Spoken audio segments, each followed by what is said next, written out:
তাহলে হালাল খেতে প্রথম বললো কাদের? কথা বলুন না একটু, নবী রাসূলদের। এবার আসছি, আপনারা এখানে যারা বসে আছেন মাথায় টুপি দিয়ে মুসলমান হয়ে ইমানের কালেমা পড়েছে আমরা মুসলমান মোমেন, তাই তো নাকি বাবা? চলুন এবার মোমেনদেরকে আল্লাহ বলছেন আলাদা করে, মোমেনদের বলছে হালাল খেতে। কোথায় আছে? 2 নম্বর পারার 4 নম্বর পৃষ্ঠা 14 নম্বর লাইন, সূরার নাম সূরা বাকারা, আল কোরআন। ইয়া আইয়ুহাল্লাযীনা আমানু, হে ঈমানদার বান্দাগণ, কুলু মিন তাইয়্যিবাতি মা রাযাকনাকুম, আমার দেওয়া হালাল রিজিক গুলো তোমরা ভক্ষণ করো, হারাম খাবার খাবে না। তাহলে দ্বিতীয় নাম্বার কাদের হালাল খেতে বললো? মোমেনদের। আপনি বাড়ি থেকে ভাববেন আপনার খাবারটা হালাল আছে কিনা দেখবেন, 2 নাম্বার। এবার 3 নাম্বার কাদের বললো? আদম সন্তানদের বললো। হিন্দু, মুসলিম, জৈন, ব্রাহ্মণ, খ্রিস্টান, কুলি, সাঁওতাল, বাগদি, দুলে সকলের খেয়ে আদম মানে মানব জাতিকে বলছে হালাল খেতে। আয়াতটা কোথায় আছে? 2 নম্বর পারার 4 নম্বর পৃষ্ঠার 8 নম্বর লাইন, সূরার নাম সূরা বাকারা। আল্লাহ বলছেন ইয়া আইয়ুহান নাস, হে মানব জাতি, ইয়া আইয়ুহান নাস, হে মানব জাতি, কুলু মিম্মা ফিল আরদি হালালান তাইয়্যিবা, তোমরা আমার দেওয়া হালাল রিজিক গুলো সবাই ভক্ষণ করো। জোরে বলো। আচ্ছা বলুন, এই 3 জনের বাইরে কেউ আছেন? যখনই জলসা দেবেন 3টে জিনিসকে ঠিক রাখবেন। 1 নাম্বার বক্তা, কি বললাম বাবা? বক্তা। 2 নাম্বার কমিটি। 3 নাম্বার শ্রোতা। চলুন একটু খুলে বলি। বক্তার কি দেখবেন? বক্তার 2টো জিনিস দেখবেন। 1 নাম্বার দেখবেন বক্তাটি সত্যিকারের আলেম কিনা। আমার ভাষা বুঝতে পারছেন? সত্যিকারের আলেম কিনা, এডুকেটেড পারসন কিনা, শিক্ষিত মানুষ কিনা। 1 নাম্বার।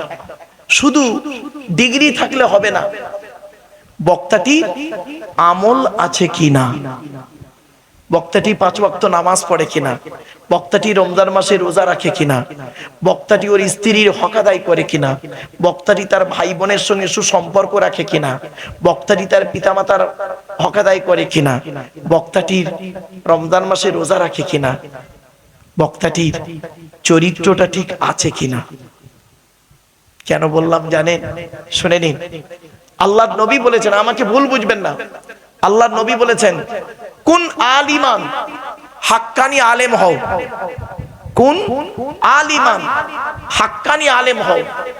হাক্কানি আলেম হতে পারোনি, ঠিক আছে, আও মুতাআল্লিমান, হাক্কানি আলেমের ছাত্র হও, তাও সুযোগ পাওনি, ঠিক আছে, আও মুস্তামিয়ান, হাক্কানি আলেমরা যেটা বলে মনোযোগ সহকারে শ্রবণ করো এবং আমল করো, তাও সুযোগ পাওনি, ঠিক আছে, আও মুহিব্বান, হাক্কানি আলেমদেরকে অন্তর দিয়ে ভালোবাসো, ওয়ালা তাকুন খামিসান ফাতুহলিকু, 5 নাম্বারটা হতে যেও না, তাহলে জাহান্নামী হয়ে যাবে। তার কি বললো? প্রথম হাক্কানি আলেম হও। হাক্কানি আলেম হতে যদি না পারেন, হাক্কানি আলেমের ছাত্র হন। তাও যদি সুযোগ না পান, হাক্কানি আলেমরা যেটা বলেন মনোযোগ সহকারে শ্রবণ করুন এবং আমল করুন। তাও যদি সুযোগ না পান, হাক্কানি আলেমদেরকে অন্তর দিয়ে ভালোবাসুন। এখন একটি প্রশ্ন, হাক্কানি আলেমকে, কোন লোকটাকে হাক্কানি আলেম বলবো? গালে দাড়ি, মাথায় টুপি, বড় পাঞ্জাবি, কোরআন বলে, হাদিস বলে, ওয়াজ করে, হজ করে, মাদ্রাসায় পড়ায়, কলেজে পড়ায়, মসজিদে পড়ায়, ইমামতি করে, কোন লোকটাকে হাক্কানি আলেম বলবো? চলো, আমি বলবো না, আল্লাহর নবী বলছেন হাক্কানি আলেমকে। হাদিসটা শুনে নি, এই হাদিসটা শুনলেই বুঝতে পারবেন। আল্লাহ রাসূল বলছেন আল্লাহু আজওয়াদু জুদান ওয়ানা আজওয়াদু বানি আদম ওয়াজাদুকুম বাদি রাজুলুন আলিমা ইলমান ফানাশরাহু ইয়াতি ইয়াউমাল কিয়ামাতি আমিরান ওয়াহিদা। এর সহজ সরল বাংলা মানেটা কি? আল্লাহ নবী বলছেন আল্লাহ হলেন সবথেকে বড় দাতা। কি কি?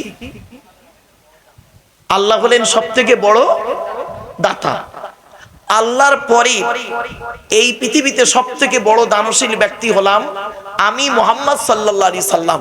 জোরে বলো। এবার নবী কি বলছেন শুনুন, আমার পরে এই পৃথিবীতে সবথেকে বড় দানশীল ব্যক্তি কে জানো? ওই আলেম যে ইলিম অর্জন করেছেন, ইলিম মোতাবেক নিজে চলেছেন, সমাজের মানুষকে বলেছেন, তার ইলিম থেকে মানুষ উপকৃত হতে পেরেছে। ওই শ্রেণীর আলেমকে কিয়ামতের মাঠে এক একটা দলের আমির বা নেতা করে আল্লাহ তুলবে। কটা পয়েন্ট? চারটে। ইলিম অর্জন করতে হবে, ইলিম মোতাবেক নিজে চলতে হবে, ইলিম মোতাবেক নিজে চলতে হবে। খালি আমি লেকচার দেবো আর নিজে করব না। কোরআনে বলা, কোরআনের দলিলটা দিচ্ছি।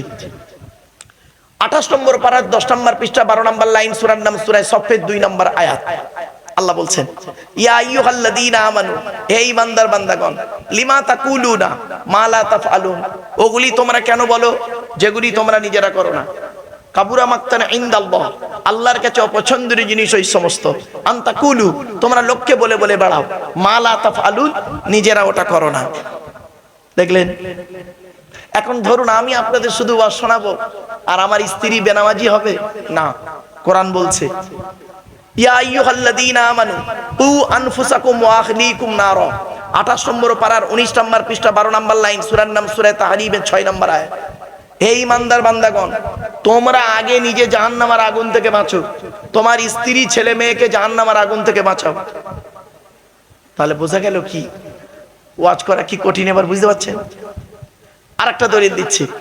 আল্লাহ বলছে, আব্দুল্লাহ গিল মারুফ, বেড়া চাপা না বাবা, এটা হ্যাঁ বেড়া চাপার নাম তো নাকি? আমি খালি চাপাডাঙ্গা বলে ফেলছি, যাই হোক। তো বেড়া চাপার মানুষ তোমাকে ডেকেছে, তুমি ওদেরকে ভালো ভালো লেকচার দিচ্ছ কোরআনে আয়াত বলে বলে, তুমি ফেরেশতা মনে করেছো নাকি? কোরআন বলছে, দেখো, আতামুরুনান নাসা বিল বিররি ওয়া তানসাউনা আনফুসাকুম ওয়া আনতুম তাতলুনাল কিতাব আফালা তাকিলুন। 1 নম্বর পারার 5 নম্বর পৃষ্ঠা 7 নম্বর লাইন, সূরার নাম সূরা বাকারা। তোমরা মানুষদেরকে ভালো কাজের আদেশ করো আর নিজেরাই ভালো কাজ থেকে ভুলে থাকো। তুমি লোককে লেকচার দিতে নিজেই ভুলে আছো। ওয়া আনতুম তাতলুনাল কিতাব, তোমরা কি কিতাব পড়ো না? আফালা তাকিলুন, তোমাদের কি কোনো জ্ঞানগম্য নেই? আল্লাহ বলছে, বাবা জ্ঞান নেই? নামের পাশে এতগুলো ডিগ্রি অর্জন করেছি তো। আল্লাহ বলছে ডিগ্রির কোনো দাম নেই। চলুন কোরআন কি বলছে দেখি। ওয়ালাকাদ যারানা লি জাহান্নামা কাসীরাম মিনাল জিন্নি ওয়াল ইনসি লাহুম কুলুবুল লা ইয়াফকাহুনা বিহা ওয়া লাহুম আ'য়ুনুল লা ইবসিরুনা বিহা ওয়া লাহুম আযানুল লা ইয়াসমাউনা বিহা উলাইকা কাল আনআম বাল হুম আদাল উলাইকা হুমুল গাফিলুন। 9 নম্বর পারা 13 নম্বর পৃষ্ঠার 1 নম্বর লাইন, সূরার নাম সূরা আরাফ আল কোরআন। আল্লাহ বলছেন, আমি জিন আর ইনসানের জন্য জাহান্নাম তৈরি করেছি। কাদের জন্য জাহান্নাম জানেন? যাদের বোঝার জন্য হৃদয় দিয়েছি, তারা বুঝেও না বোঝার ভান করে চলে। ওয়ালাকুম আ'য়ুনুল লা ইবসিরুনা বিহা, ন্যায় অন্যায়টা দেখে, দেখেও না দেখার ভান করে চলে। শোনার জন্য কান দান করলাম, শুনেও না শোনার ভান করে চলে। ওরা মানুষ নয়, উলাইকা কাল আনআম, ওরা হলো চতুষ্পদ জন্তুর ন্যায়। বাল হুম আদাল, বরং তার থেকেও নিকৃষ্ট। আমার বাপেরা, চলুন এগিয়ে যাই। তো হাক্কানি আলেমের 1 নাম্বার হলো ওয়াজ জলসা যখন দেবেন 3টে জিনিসকে ঠিক রাখবেন। এক নাম্বার হলো কি? বক্তা। বক্তার 2টো জিনিস দেখবেন বাবা, বক্তাটি সত্যিকারের আলেম কিনা, আর 2 নাম্বার দেখবেন বক্তাটির আমল আছে কিনা। চলো এবার আসছি কমিটি। বাবা জলসা কমিটি, আমাকে রেগে যাবেন না বাপ, আমি যেখানেই যাই কথাটা বলি। আমি এই কথা যদি না বলি, কিয়ামতের মাঠে আল্লাহ আমার জবানটাকে টেনে ছিঁড়ে নেবে। বাস্তব, আমাকে কবরে শুতে হবে, আপনাদেরকেও কিয়ামতের মাঠে উঠতে হবে, ওই মাঠে দেখা হবে। চলুন, জলসা কমিটি হতে গেলে বাপ, জলসা কমিটি আলাদা, মসজিদ কমিটি আলাদা। জলসা কমিটি হতে গেলে কমসে কম বাবা, অনুরোধ করছি আপনাদের, অর্ডার করছি না, অনুরোধ করছি, কমসে কম 3টে জিনিস ঠিক রাখবেন। কটা? 3টে। কি কি? এক নাম্বার, সৎ হতে হবে। কি বললাম? জোরে বলুন। সৎ হতে হবে। আচ্ছা, সৎ কোন লোকটাকে বলে বলুন তো দেখি?